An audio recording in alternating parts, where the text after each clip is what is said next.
How do I keep my CPAP from waking me during the night, feeling as if I'm choking and gasping for air? This is a very common experience. Getting acclimated to CPAP therapy is a process that takes time and persistence.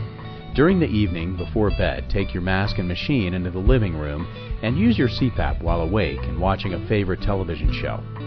Do this for 30 to 60 minutes, allowing your mind and body to get used to the mask and the feeling of air flowing.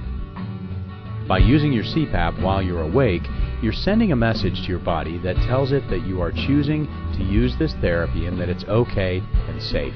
Remind yourself that CPAP is keeping your airway open all night so that you can breathe and sleep normally. Also do relaxation or meditation exercises.